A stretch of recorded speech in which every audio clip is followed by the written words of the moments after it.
আপনি কি কখনো ভেবেছেন একটি আধুনিক গাড়ির ইঞ্জিন এত নিখুঁতভাবে কিভাবে কাজ করে?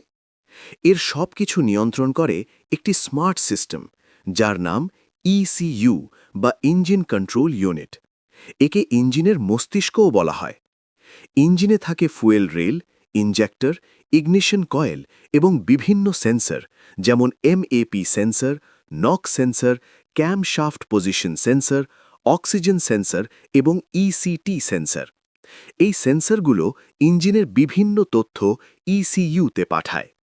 ইসিইউ সেই তথ্য বিশ্লেষণ করে ঠিক করে কখন ফুয়েল ইনজেক্ট হবে এবং কখন স্পার্ক হবে। যদি কোনো একটি সেন্সর ভুল ডেটা দেয়, তাহলে ইঞ্জিনের পারফরম্যান্স কমে যেতে পারে, মাইলেজ কমে যেতে পারে, এমনকি গাড়ি স্টার্টও নাও নিতে পারে। আপনার গাড়ির ইঞ্জিন ইলেকট্রনিক্স বা ডায়াগনস্টিক সমস্যার সঠিক সমাধানের জন্য যোগাযোগ করুন এমআরবি অটো সলিউশনের সাথে। ফোন 01834869607। Email mrbautos@gmail.com।